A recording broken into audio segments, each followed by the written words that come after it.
queridos alunos, sejam bem-vindos à nossa quarta aula de ciência para os sextos anos.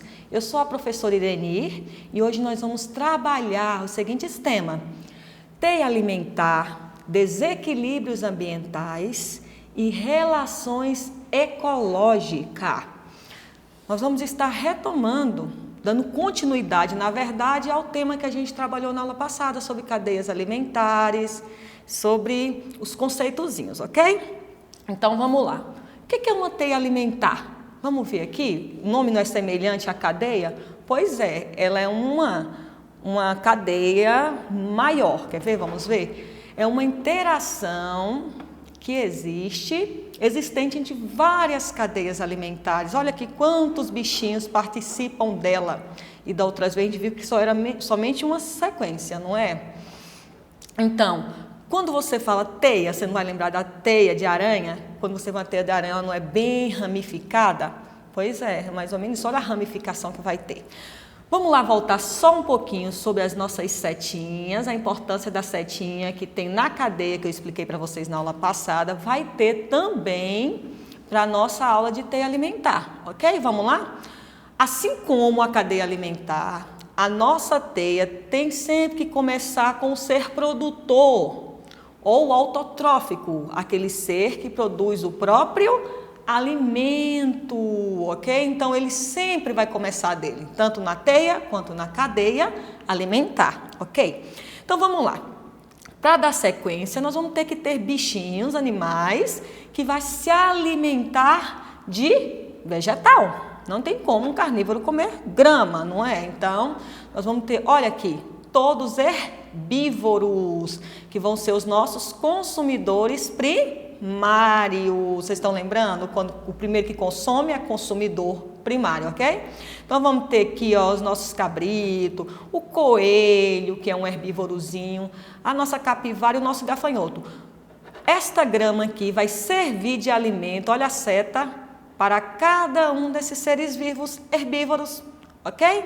Aí você vai perguntar, mas você não falou que existem os seres onívoros que pode comer tanto planta quanto animais? Sim, exatamente. E ele pode estar aqui também, nesse consumidor primário. Se ele for comer aqui a nossa plantinha, né, que é o nosso ser produtor, automaticamente ele também vai ser um consumidor primário, ok? Mas ele não é herbívoro, ele é onívoro, certinho? Então, não esqueçamos disso. Vamos lá, então. Todos os nossos herbívoros, que são os nossos consumidor primário, vão servir de alimento. Vamos seguir essa primeira cadeia alimentar aqui, desses cabritinhos aqui, vamos lá? O nosso capim serve de alimento para os cabritos, que vai servir de alimento para a nossa onça, tá vendo? Olha o outro aqui, a mesma coisa, só dois seres, tá vendo? O capim vai servir de alimento para a capivara, ó, a setinha serve de alimento também para a nossa onça. Olha a outra também, que somente dois grupos, dois animaizinhos, ó, dois seres vivos, desculpa, ó. Aqui o produtor serve de alimento para o nosso coelho, que vai servir de alimento para a onça também. Olha a onça participando de 3 cadeias, tá vendo? Por isso que forma a teia alimentar. E por último, esse outro grupo aqui, que vai ser o nosso capim, serve de alimento para o nosso gafanhoto, que vai servir de alimento. Olha aqui, ó, a pacarujazinha que serve de alimento para a nossa cobra, a nossa serpente, tá vendo? E o nosso sapinho, que vai servir de alimento, ó, que vai também participar dessa. O nosso capim serve de alimento também para o gafanhoto, que vai servir de alimento para o sapo e vai servir de alimento para a nossa serpente, a nossa cobra. Olha aqui, e aqui nós vamos ter vários níveis tróficos. Níveis tróficos, gente, tróficos vem do grego alimentar, ok? Então, é esse nível. Aqui vai ser o primeiro nível trófico, né? Que vai ser o nosso ser produtor. Aqui o segundo, todos que têm o número 2 vai ser o segundo nível trófico. Todos que vão ter o número 3, o terceiro, inclusive a nossa onça. E somente a serpente vai ser o nível trófico 4, porque ele vai estar aqui no 4º lugar. Os outros estão aqui, a onça não está em terceiro, ok? Então, vai ser dividido assim, certinho? Vamos lá, então. Como a Pró falou na aula passada, isso tudo aqui forma um equilíbrio no meio ambiente, porque não vai faltar alimento para nenhum desses seres. Então, tudo está em perfeito equilíbrio, mas infelizmente vocês sabem que quando o homem interfere na natureza, a gente vai perder. Geralmente perde esse equilíbrio, porque pode usar de forma demasiada algum desses seres vivos, pode matar, pode comer, pode usar o desmatamento, queimada. E se faltar um desses seres, pode desequilibrar toda uma teia alimentar. Quer ver? Vamos falar um pouquinho sobre ele? Olha aqui, gente. Olha que coisa, que imagem bem triste, né? O que são desequilíbrios ambientais? São decorrentes de interferências que causam aumento ou diminuição do número de indivíduos de uma espécie e que vai afetar toda a cadeia alimentar. Olha que tanto de imagem que a Pró fez esse mosaicozinho com um monte de imagenzinha. Olha aqui, queimada, se devastar uma floresta, acaba destruindo os habitats, né, de alguns bichos. Esses bichos desaparecem, vai afetar a cadeia alimentar. O lixo, olha aqui que imagem triste. Imagina, você acha que vai algum bichinho, não sei, alguma bactéria, algum micróbio, alguma coisa assim, micro-organismo, não vai viver num ambiente desse? Então os bichinhos acabam se afastando e isso automaticamente afeta toda a cadeia alimentar. Então é muito triste esses desequilíbrios que existem na natureza. Quando o homem interfere na natureza, ele não deve ocasionar essa queimada, desmatamento, para não afetar esse equilíbrio tão lindo que existe na cadeia alimentar, certinho? Vamos lá então? Relações ecológicas, vamos ver como acontecem as nossas relações na nossa ecologia, nesse meio ambiente. São interações que acontecem entre indivíduos da mesma espécie e de espécies diferentes. Não somente os indivíduos da mesma espécie, igual coelho com coelho, não. Pode ser igual aqui também, ó, esse exemplozinho aqui, nosso leopardozinho com o outro com o veado, a nossa joaninha. Então, vai ter esse tipo de relação e também de outra forma, ok? Nós vamos começar pela interação interespecífica, relações ecológicas interespecíficas. Como é que vai ocorrer, Pró? Quando os indivíduos são de espécies diferentes, a relação não vai ser das mesmas espécies, não. Vai ser em espécie diferente. Então, as relações interespecíficas acontecem muito mais no meio ambiente do que a próxima que a gente vai estudar, ok? O primeiro exemplo, nós vamos usar o predatismo, que vocês devem ver até no dia a dia de vocês, ok? Desculpa, só voltando. Nas relações interespecíficas, pode acontecer entre indivíduos de diferente, né, que vai acontecer sempre, porém, ela pode ser neutra, não vai afetar nem um indivíduo nem o outro. Pode também acontecer que alguma espécie vai ser beneficiada, ok, nesta relação, e pode ter espécie que vai ser também prejudicada. Então, no predatismo, vocês acham que algum bichinho que vai ser prejudicado? Algum desses animais vai ser prejudicado? O leopardo vai comer automaticamente o veado. Um deles dois vai sair prejudicado? Quem morre vai ser prejudicado, né, gente? Então, automaticamente, esse tipo aqui de relação ecológica, um ser vai ser prejudicado. A nossa joaninha, ela se alimenta, gosta muito de comer pulgão.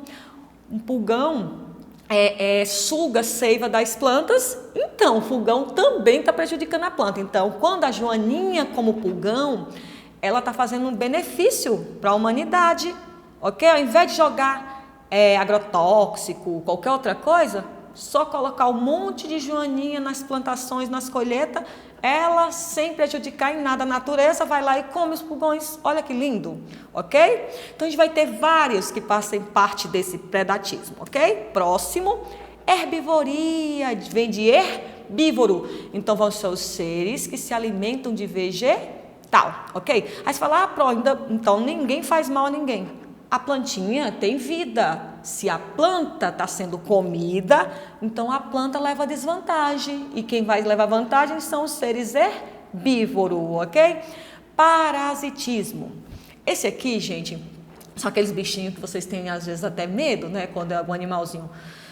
são aqueles que vai ser o parasita, aqui o nosso pernilongo, aqui esse verme, eles vão ser parasita, e quem estiver sendo sugado vai ser o hospedeiro, ok? Então, nesse caso aqui, nós vamos ter também os parasitas que agem de forma endoparasita e ectoparasita. Vamos lá, endo é dentro.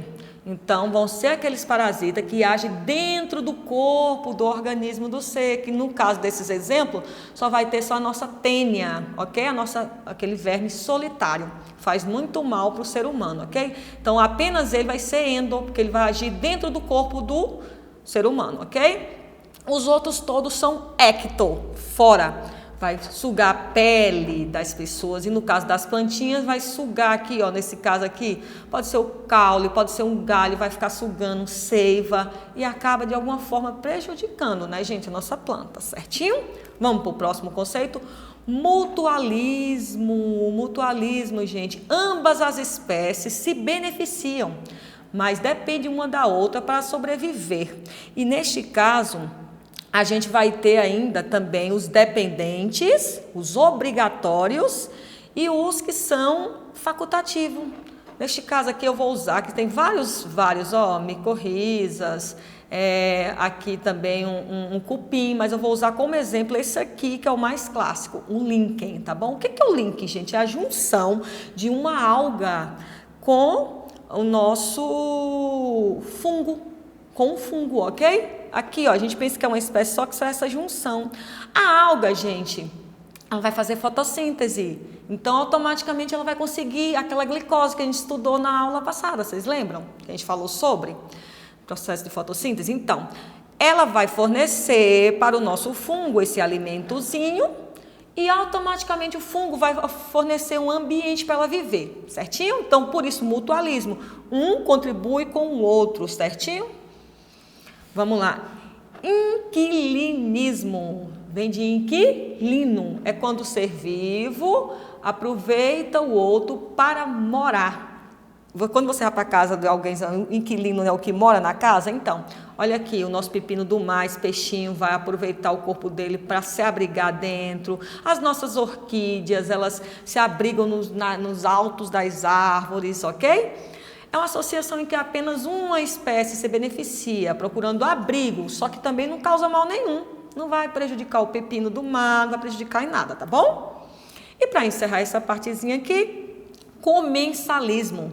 É uma relaçãozinha aqui, gente, ó, também que um vai depender do outro, ó, é harmônica, em que apenas uma das espécies se beneficia da relação, sem que a outra espécie seja prejudicada. Os comensais podem se beneficiar de alimento, abrigo, proteção, suporte ou transporte. Olha aqui, as rêmoras, elas vão aproveitar aqui o transporte aqui do nosso tubarão, mas ela simplesmente quer comer os restinhos, aquilo que o tubarão não quer que sobra, a rêmora vai lá e come, aproveitando os restinhos, ok? E também as bactérias que vivem no intestino, certinho? Que vai estar aqui nesse ambiente, ok? Vamos lá, o próximo. E para encerrar essa parte das interespecíficas, a gente vai falar sobre a competição. Gente, essa competição vai se dar entre espécies diferentes. Aqui, ó, as hienas e os abutres. Eles competem para poder ver quem consegue comer a carcaça, ok? E como é que vai acontecer? Eles vão disputar recursos, seja alimento, seja água, e acabam ficando prejudicados, ok? Então, vai acontecer desta forma, entre espécies diferentes, não é da mesma espécie, certinho? Essa disputa. Agora, para encerrar, relações ecológicas intraespecíficas. Os indivíduos podem se beneficiar mutuamente ou alguns deles podem ser prejudicados. Como que vai acontecer, com um indivíduo da mesma espécie? Você lembra que as intraespecíficas, elas são espécies diferentes? Agora as espécies são iguais. O primeiro exemplo a gente vai ver sociedade. Indivíduos da mesma espécie se relacionam de forma harmoniosa ocorrendo divisão de trabalho. Olha os suricatos aqui, olha esse rostinho para o lado, vendo se não vem nenhum predador, né, para atingir essa sociedade. E as nossas abelhas, que eu não preciso nem falar, a harmonia e a perfeição que elas trabalham em conjunto, ok? E aqui a colônia. Aqui é uma colônia de indivíduos que trabalham juntos, né? Colônia é esse grupo que eles vão trabalhar em conjunto, unidos fisicamente. Aqui nós vamos ter uma espécie de coral, que é esse formato de cérebro aqui, ó, coral cérebro, gente, não parece o cérebro da gente? Pois é, eles trabalham unidos fisicamente para sobreviver. Trabalho em conjunto também faz parte das relações ecológicas intraespecíficas. E o nosso último slide vai ser relações intraespecíficas no sentido de competição também, ok? A diferença, gente, é que vai ocorrer com o indivíduo da mesma espécie, nesse sentido aqui, ó, o nosso urso polar disputando, seja no acasalamento, seja também como é que se diz, desculpa falar, alimento, alguma outra coisa também, mas principalmente no processo de reprodução aqui. Dois machos vão brigar por uma fêmea, ok? Então, esse é o tipo de competição intraespecífica, certinho? Gente, espero que vocês tenham compreendido a importância dessas relações que existem, que tudo é muito natural, que existe exatamente na natureza dessa forma, e que a gente possa respeitar as relações, essas teias, as cadeias alimentares, onde o indivíduo precisa do outro, e que não haja tanta interferência de nós humanos, certinho? Muito obrigada, bons estudos e até a próxima aula.